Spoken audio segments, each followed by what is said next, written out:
All right, all right. Can you believe this, folks? Episode 150. Now, I never would have thought that when I started this show nearly 3 years ago, I would make it this far. Just incredible. I'm stoked, folks. Thank you for coming along for the ride. But first of all, a huge thank you to Victor in Prague for buying me some virtual coffees. Thank you very much. I am going to need a new rear cassette for the bike soon, and that is definitely going to help. Thank you. And Victor, thanks as well for following along with the show for so long, week in, week out. I really appreciate the support. Thank you. So, episode 50. Who would have thought I'd get here? To celebrate this milestone, I figured I had to do something big. So I chose to make it a big weekend. Now, last weekend, I actually had 2 full days off in a row. So I decided to go ride the Shiretoko Pass on Saturday, and on Sunday, ride around Lake Kushado and up the Bihoro Pass.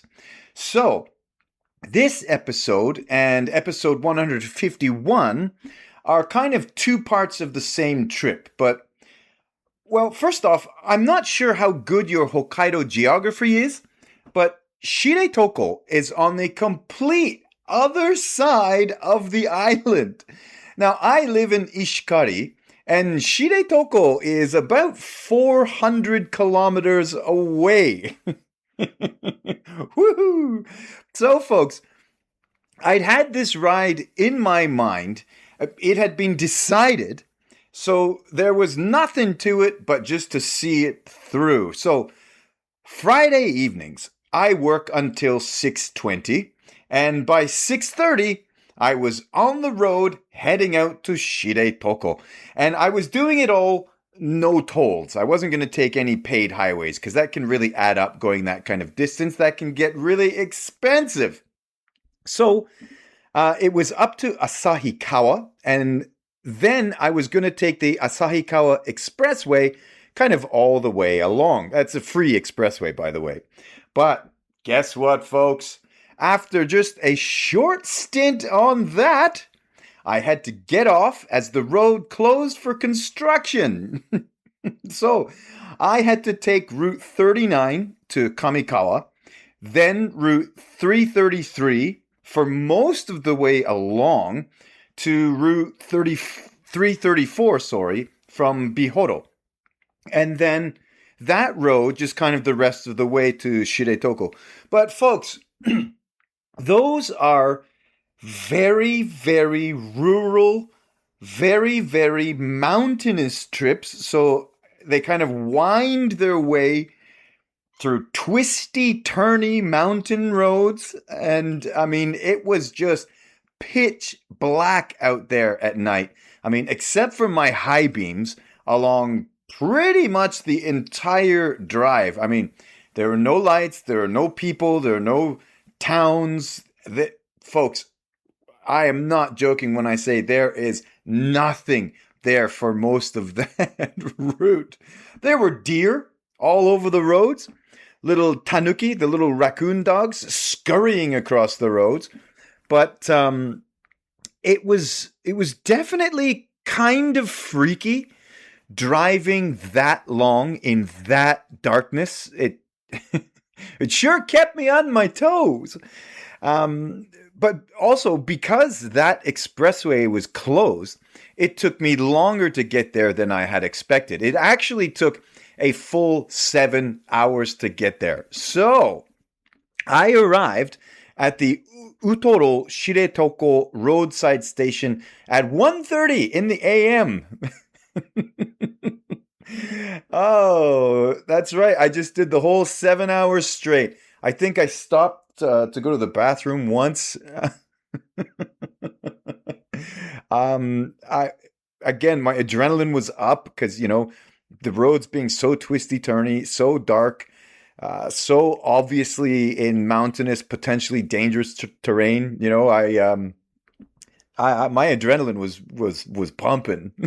So after I got to the roadside station, I wanted to sleep right away, but because of all this adrenaline rushing through me, believe me, folks, it took me a minute to fall asleep, especially after being on high alert for so long.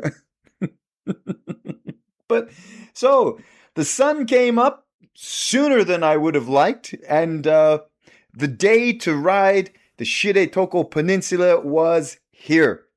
Now, I didn't start too early in the morning. I kind of lazed about a little bit, had some of the breakfast I'd prepared and brought with me. I think it was about 8 o'clock I started. And first off, I didn't just go straight to the pass.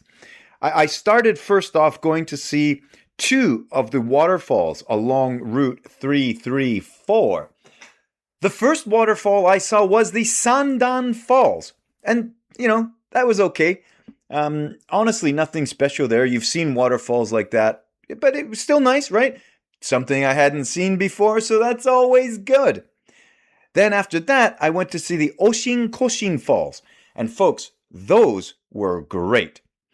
Now, as I kind of just said, all along the coastlines, there are waterfalls. But I think the Oshin Falls are the best I've seen of any coastline I've ridden.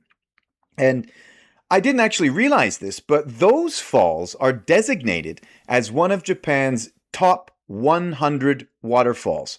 Very cool. And I can see why, because they are a bit dramatic.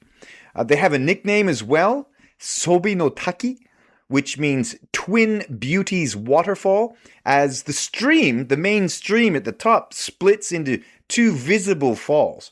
Very, very cool waterfall, and it kind of ends in a trickle at the bottom, flowing into the Ohos Sea. I hope I pronounced that, the Ohos Sea. But then, folks, it was time for Saturday's main event. It was time to head up the Shiretoko Pass. And folks, the weather was perfect. A windless. That's right, folks. Up here in Hokkaido, I said it. I had a windless, sunny bluebird day.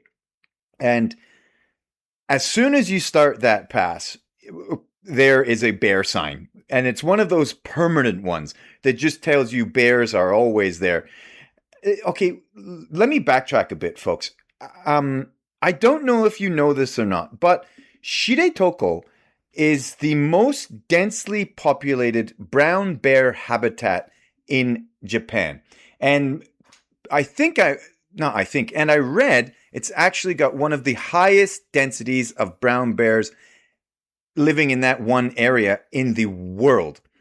There are possibly as many as 500 brown bears, although in the museum I was in a little later in the day, the museum I was in said they figured there were about 200, but I've read a bunch of different estimates. So there are somewhere between 200, possibly as many as 500 brown bears on the 70-kilometer long, 25-kilometer wide peninsula.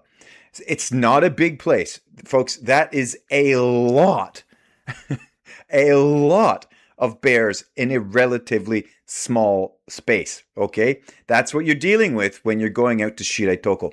Maybe you remember last year in the Hokkaido news, there was a hiker that was taken by a brown bear, and his friend went to get help, and there's just nothing they could do, right? This is that area. I wasn't in the hike further out on the peninsula. I was going to do the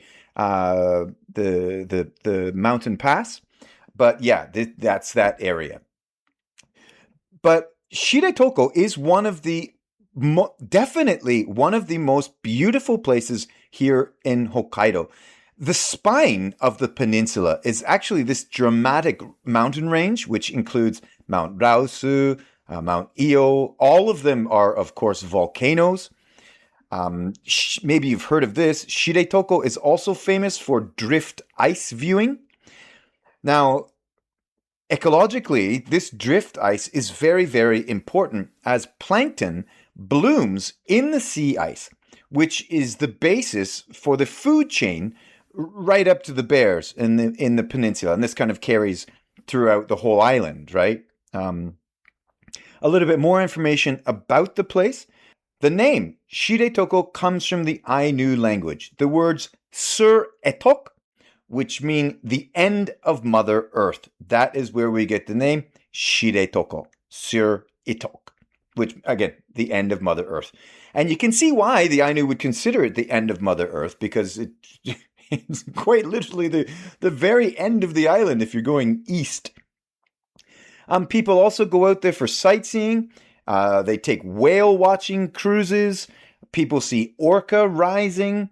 It is just an incredible place, really a phenomenal place up here in Hokkaido. One of the top tourist destinations. It's not easy to get to, especially landing in Chitose Airport. It's a hike, ain't no two ways about it. It's worth it, folks. It's 100% worth it. It's worth a visit to Shiretoko. But shamefully, after 27 years, this was my first time there.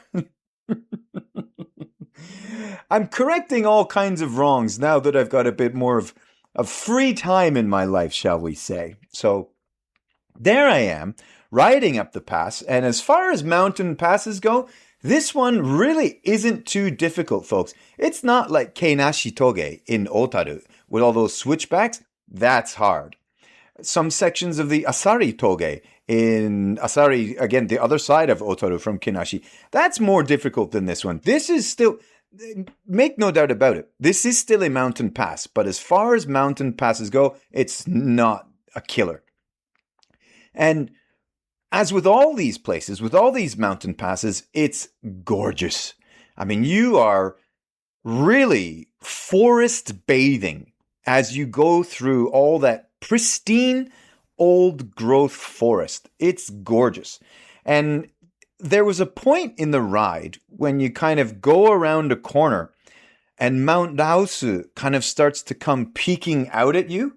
And it was just this awesome sight, because that's what you're there for. You're there to see the sights of Mount Naosu from the top. And it starts relatively early in the climb. I'd say it starts probably earlier than halfway up in the climb when you start to get glimpses of the mountain. Very, very spiritually uplifting, you know. I think from Utoro, the town at the bottom, I think from Utoro to the top is 15 kilometers. So it's not a long climb. Well, 15 kilometers is a long climb. Sorry. But there are longer and more difficult climbs out there in Hokkaido, folks. Now, there was a steepish bit in the middle, but again, as far as mountain passes go, it's very doable. I think to the top is 738 meters. Okay. Now, I keep saying it's very doable. Folks, it's not a spin on a mama cherry to the supermarket at all, but it's very doable. And because of the bear fear, check this. I sometimes I play with a podcast playing on my phone in my pocket, or sometimes I play with my Spotify playlist on the phone in my pocket so I can hear it. Well, this day, again, because the bear fear is very real and it does get into your head, I was riding with a portable speaker hanging off my handlebars, playing my Spotify playlist I've named Ishikari Massive. Yeah, I was being careful not to blast the music because there are other people out on the mountain. You don't want to be that jerk that's disturbing everybody. But you know, I was playing it for a little bit extra noise, just in case any bears were around. You know, but actually, again, honestly, the bear fear went away pretty quickly. I mean, it was a busy Saturday morning, so there was a lot of human activity. There's cars, buses, there's motorbikes screaming up and down, all up and down the pass. There are other cyclists, and bears, being naturally shy, they tend to wander away from any kind of noisy human activity, right? And the whole weekend, the whole ride, the whole day there, I did not see any bears at all. Not a one, zero. And And now that I'm home again safe and sound, I'm kind of disappointed I didn't see one. But I did meet some awesome other cyclists on the pass. One of them was a man named Hayato Yanagisawa, who was riding with two other people he'd met along his ride, as he is cycling one entire lap of Japan. He's from Nagoya and was on day 55 of his tour. Absolutely awesome. I cannot tell you how much I love meeting those guys out on the road. And every year, there are many, many people walking, cycling, pulling a rickshaw, doing laps of Japan. I love that is a thing to do for people. You know, some people have just had enough and quit their job and decide to go for a bike ride around the country. That's kind of what Hayato had done. He recently quit his job with the Japanese military and was cycling around. Very, very, very cool. I'm stoked I got the chance to meet him. But it was this next meeting that really blew my mind, folks. And I am not joking. First of all, let me give you the backstory to this, okay? Now, back in December, a man named Norman, the owner-operator, main tour guide of the tour company Cycle Shikoku, got in touch with me saying he might need some help with a group he was taking on a cycling tour to Hokkaido in 2026. Okay? But as it turned out, he didn't need any help. He had enough staff. No problem, no biggie, but we kind of continued our back and forth in Instagram DMs, right? And during our back and forth, he showed me a picture of the cycling jersey he made. He put together an original cycling jersey with a company called Dekoja. Now, apparently this company, Dekoja, makes custom-designed cycling jerseys, and they just did a fantastic job of this one for Cycle Shikoku and their guests. It was great. They had bears, lavender, Mount Yote, some Ainu designs, very, very Hokkaido, okay? And after he showed me that, I think he showed me that shirt at some point in April. After that, I kind of hadn't heard from Norman for a couple of months. So all good, right? Everybody's busy with all their stuff. No worries. It doesn't need my help. He's got it sussed out. That's totally cool. But as I continued my way up on the pass after leaving Hayato, Hayato and his friends had kind of stopped to take some pictures and video and things. So I cycled on. And as I was getting close to the top, a group of foreigners passed me, and most of them were on e-bikes, which is why they passed me so easily, folks. Just thought I'd clarify that point, folks. And if they weren't on e-bikes, if they weren't all on e-bikes, my apologies. You guys are billy goats climbing up those hills. But anyway, as they passed me, a young guy, kind of at the back of their pack, named Mickey, said hi. And we started having a bit of a chat, right? As you do with when you meet people going up a mountain pass. You always have time for a chat. It's great. It's part of the joy of being out there. But while I'm talking to Mickey, you know, he's going, yeah, we're Americans. No worries. But I just couldn't stop looking at his cycling jersey. For quite a few 100 meters, I just couldn't place it, but I knew I'd seen it. I knew I'd seen it before. It's really, really unique. And I've got pictures of it up on the Cycling Hokkaido Instagram page. But folks, then it hit me. That's the jersey. That's the jersey. That's the cycling jersey Norman made with Dekoja for this trip. That's the Hokkaido special. Then I had to confirm with Mickey. I was like, oh, wow. Hey, man, hang on a sec. Are you guys from down south? Yes. Are you a tour group guiding some people through Hokkaido? Yes. The owner of your cycling company, of your tour company, is an American dude? Yes. How do you know all this? I said, hi. I'm Marty from the Cycling Hokkaido podcast. I've had a back and forth with Norman over the past, I don't know, 6 months. Mickey's like, oh, no way. He should be up the hill anytime now. And my mind was just blown. Just, wow. Unbelievable. I had no idea of their dates for their tour. I had no idea for the route for their tour. I think it's an 8-day tour. I had no idea it was going to be that. This is pure coincidence, folks. Then I was at the top and I met Norman of Cycle Shikoku. What a great guy. What a tall guy, too. I'll tell you what, height does not come through in Instagram DMs. That's it. But man, we had a great chat. And Norman actually gifted me one of those amazing cycling jerseys. Dude, I cannot thank you enough for that. I am definitely going to be wearing that this summer and beyond. I cannot believe how the universe came together to make that meeting happen. Absolutely unbelievable. And it was kind of surreal at the time. But again, we had a great chat at the top. I talked with some of his guests. Just unbelievable how these things happen sometimes. And all just because I recognized that cycling jersey from an Instagram DM 3 months ago. Awesome. Oh man, I am so happy that happened like that. Folks, how about you? Have you got any crazy stories of chance meetings like that? Please write in and let me know.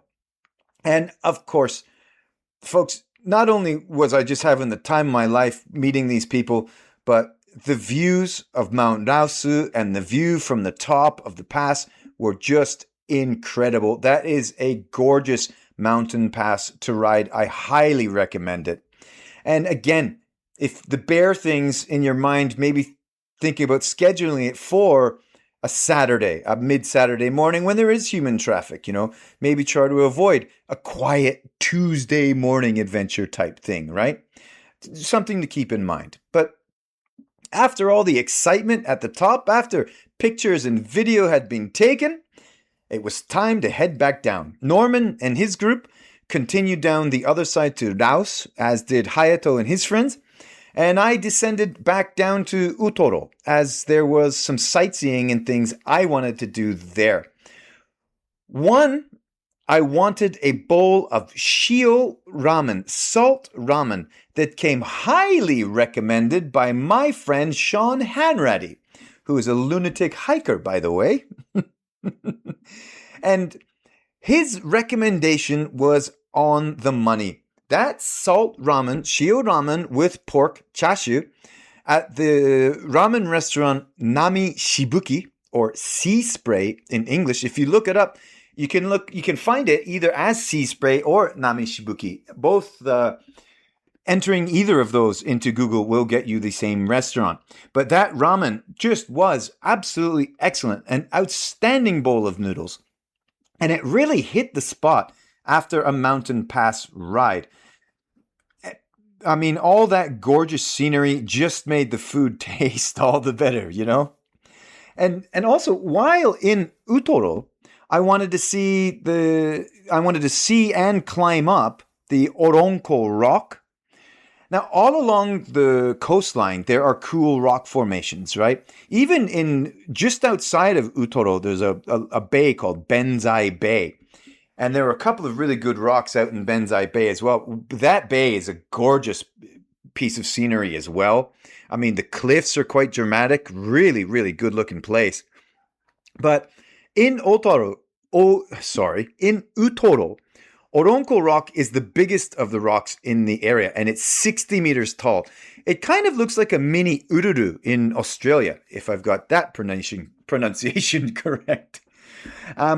It's 60 meters tall, and you climb up 200 stairs to get to the top of it. Of course, I know you don't want to disrespect the Aborigines in Australia by climbing Uluru, right? But this one, Oronko, in Utoro, you are encouraged to climb.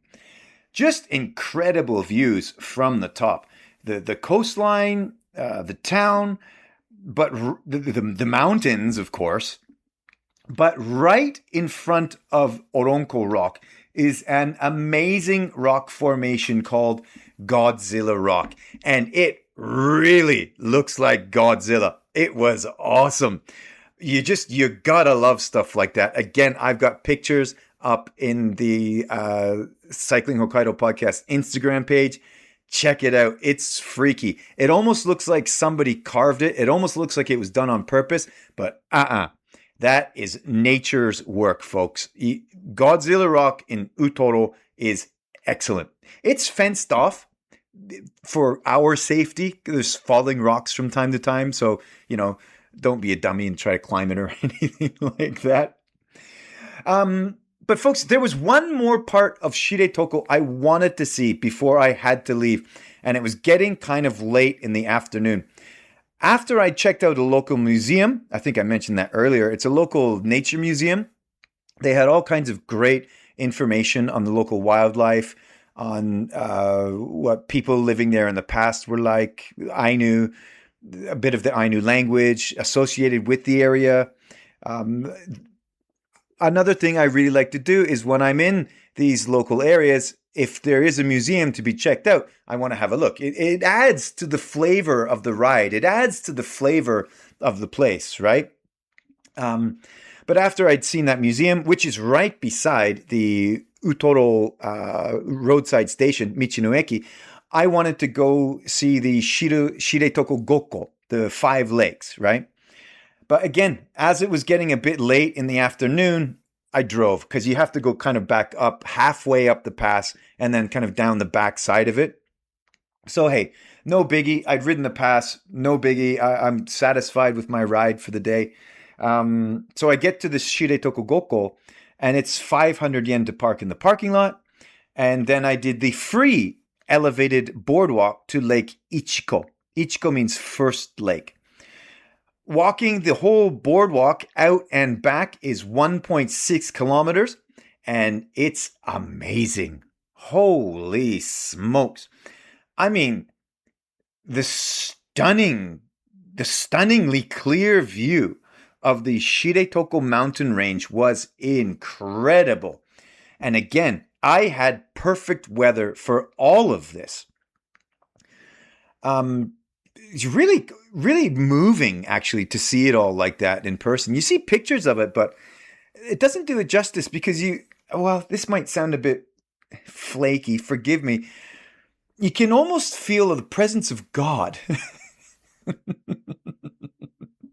Don't worry, I'm not a religious person, but I can get why people would feel that in the presence of nature like that. I get it, right? But one feature of the boardwalk that was really interesting was the electrified wires running below both sides of the boardwalk, the whole 1.6 kilometers there and back. Now, you don't need too many guesses to know what that's for keeping off the boardwalk, right? Bears. Absolutely anytime you're in that area, there is a genuine risk of a bear encounter. It's just what it is there. But actually, having said that, the percentage of having a bear anywhere in Hokkaido, the odds, they're never zero, no matter where you are. The odds are just greatly increased in Shiretoko, right? It's an ever-present threat there.